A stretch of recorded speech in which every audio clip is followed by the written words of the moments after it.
If you're waiting to create every little thing before you open the doors to your course, you are wasting so much time and energy. I'm Dr. Katrina Mitchum, and I've been designing and redesigning courses online since 2009. And this is particularly poignant for videos. I talk to a lot of folks who are like, oh, but I've recorded all my videos. That does not a course make. But it's an easy thing to fall into, right? Because there's this BS perfectionist myth about having everything recorded first. You need it done before anyone can see it. You don't feel prepared if it's not done. You don't want to have to feel rushed. Everything needs to be perfect. All of those things make you feel safe because you know exactly what you're doing when you open the doors to the course. But it is a really risky approach. And it backfires because, one, you're guessing about what they need, right? And some guessing is okay, but also you need to leave enough space for like the wiggle room of, oh, I was a little bit wrong. You might be creating things for problems that they don't have. And at the same time, you might be missing the problems that they do have because this is an on-demand course and you're not there to see them struggle. When you first open the doors to a course, you need to be paying close attention. And by the time, if you record every single video before you open the doors, by the time you go to do that, you are going to be exhausted and you're not going to have any energy to support anyone, right? Even if most of your course is on demand, things still break. Technology still breaks. People still need to be onboarded.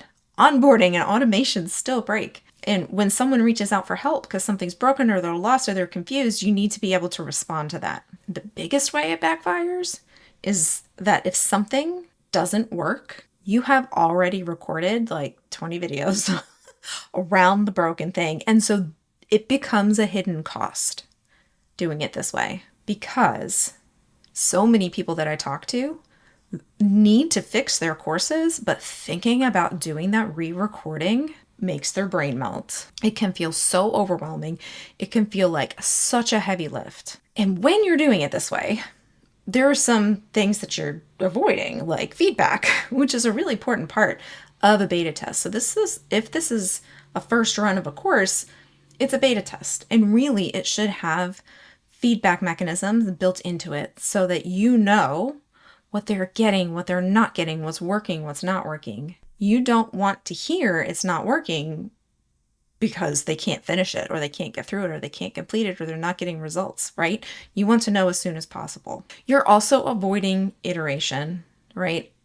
Good learning experiences are not just created off the bat. They need a process. You need to be able to react to real students, and you might be avoiding the messiness that is learning just to stick to the plan. And that's not going to be good for anybody. They're not going to get results. And then they're not going to turn around and tell other people good things about you. They might tell bad things about you, but they're not going to have good things to say. They're not going to refer you. You might also be avoiding being wrong, right? I was just having a conversation with someone about what expertise is. And to me, expertise is always being curious about the thing, right? You don't ever stop becoming an expert. You can be an expert and you're still becoming an expert because experts are always curious.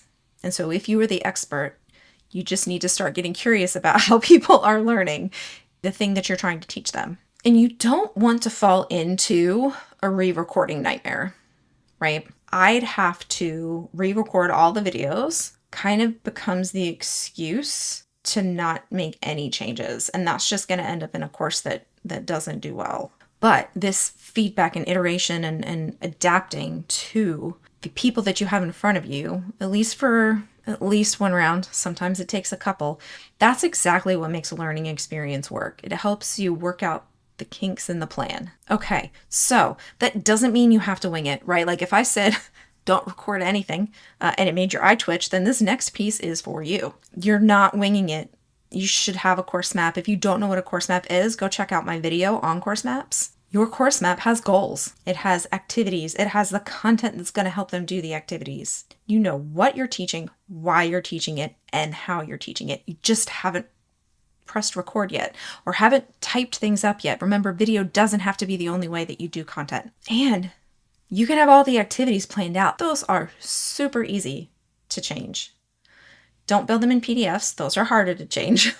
But you can have all of the activities built out, or some of the activities built out, so that you know what they're doing in each module, and it makes it easier to then create the, okay, well, what do they need to do as you go along? That way you also have a structure, and you can adjust before you really build things out, right? So if they got stuck on something in module 1, you can adjust for what they got stuck on in module 2. If you figured out that people had the same question, that's a clue that you need to record a new video or add it to a lesson. This is responsive learning design. It's not guesswork. This is you really listening to how people are experiencing your course. So the better approach really is to build a good part of it with your students, right? You can have a few modules ready. I did. I had 3 ready, but those were also all already built off of a guide that I already knew was working, right? People had already experienced the guide, and I just pulled it into a course and then watch what happens, right? Even now, I have folks going through modules 1, 2, and 3. And as they are having questions that I haven't answered, I'm adding things to the program. But if it's the first time, you really want to listen to where they're getting stuck, where they are having extra questions. If you start to see patterns, it's definitely something that you'll need to address going forward. So your course gets better because you're learning about your course while they're learning through your course. And it makes you better able to adapt and adjust and make it something that involves less of you the next time. So some places where you might find there are gaps to fill, like things to look out for as you're doing this. There might be like something that you expected them to already know, and you find out most people that take your course don't already know it.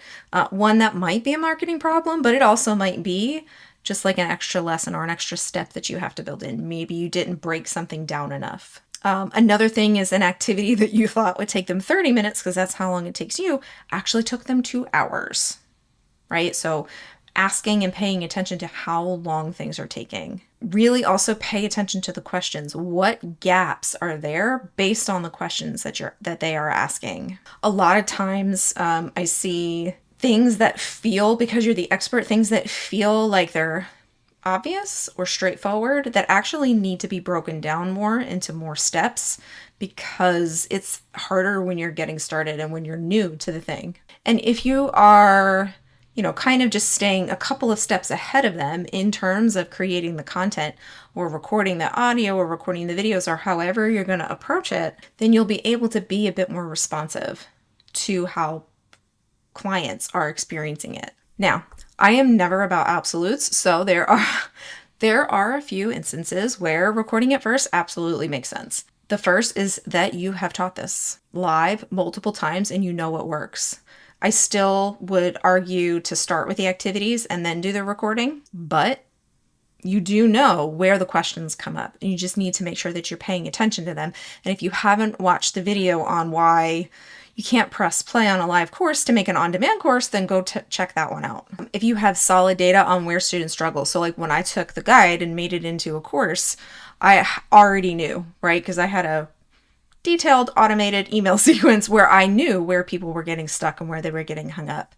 And sometimes people ask me questions via email. You also, if your course map is very detailed, you might be able to record first, as long as you make sure that it's a very clear connection. And I would break the videos up just in case you have to re-record. It feels better to re-record something that's 5 minutes. Best practice is not to really be over 10 anyway, but it starts to feel harder the longer the video is. And even then, make sure that you're like prepared and leave space for iterating after you get that first group in the door. If you want to build your course without burning yourself out, but with a plan so you don't feel like you're winging it, you can grab my $27 Course Maker guide. It is in the description. It's the one that I talked about making into a course. That course is part of my membership. The Course Maker guide is cheaper. It walks you through, all the way through creating your course map so you know exactly what you're going to build before you start recording things. In next week's video, the BS course creation myth I'm going to tackle is plug and play course design.